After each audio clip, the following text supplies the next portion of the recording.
my name is Karima Vardak. I'm a knowledge manager at UNCDF, and I'm here with Sabine Mensah, our Regional Technical Specialist who's based in Senegal. And this is a great opportunity for me to ask you about what happened in 2018. What are the highlights of the activities that we have conducted in Senegal, and how has this impacted the market? How did you see this happen in 2018? Okay. Well, for us in Senegal, a lot of our work is being focused onto developing the digital financial service ecosystem. We have a DFS working group that's pretty active, and through that group we do a lot of capacity building and also advocacy. And I'm happy to say that our efforts and advocacies has resulted and contributed to a big constraint that we had seen in the market, whereas the use of the USSD channel was the property of mobile operators. And today in Senegal, we're happy to say that the telecom regulator has opened access to USSD channel to other players now. So this is something that we're proud of, because we need to level the playing field for all stakeholders to come into DFS and make it more accessible.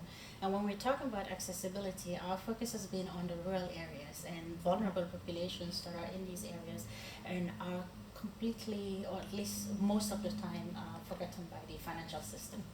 So from that perspective, what we've done is take our partners into the real areas, let them see the reality of customers and also businesses in rural areas and what are the challenges in making DFS accessible.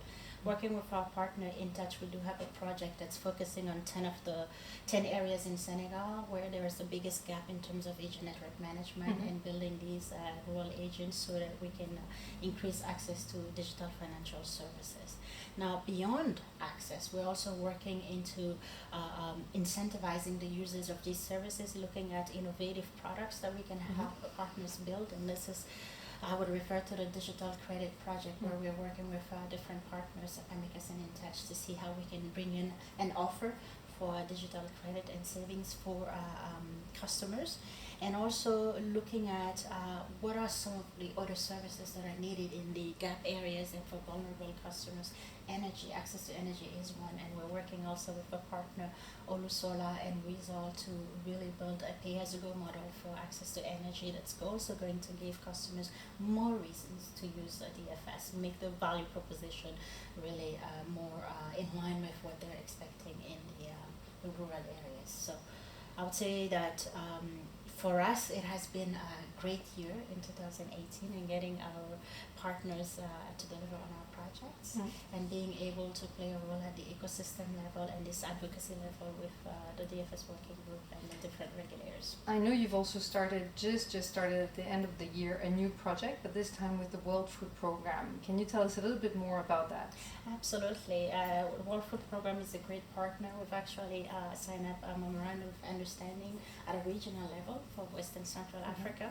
The objective being that we are playing on both of our strengths to deliver cash-based interventions to beneficiaries. So, and our role is to help the digitization of social payment to these beneficiaries via mobile wallets. And the first activity that we've done together is actually a human-centric design immersion, actually, in the life of the beneficiaries, to really understand what they live and in their environment, what might be some of those constraints of this change to move from a cash voucher or cash payments into digital payment. And this has helped both of our organizations to really narrow down the constraint, the challenges we want to work on, and together we're going to be delivering on training opportunities for the beneficiaries, really building the customer journey with the providers and making sure that digitizing payments really answer to the needs of the beneficiaries in the market. Can you tell us just a little bit more about those beneficiaries, because I know they're quite specific in terms of region covered, etc.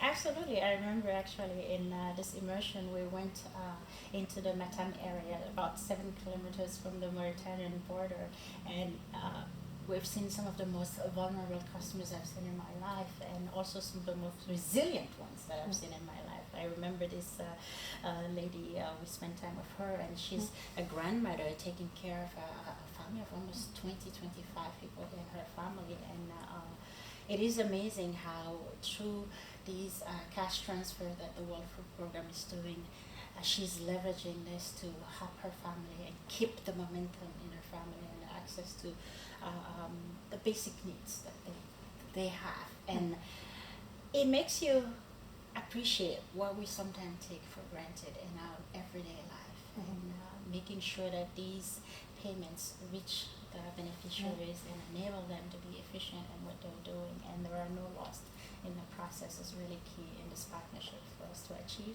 And I think that digitization offers these opportunities. So that's a great year 2019 ahead of you now. It is, absolutely. I think Okay. 2019 is going to build on what we've achieved in 2018, but enable us to perhaps reap more of the benefits of these innovative projects, going into new services that add more value to just the wallet and transactions of sending money and receiving money. Super. Thank you.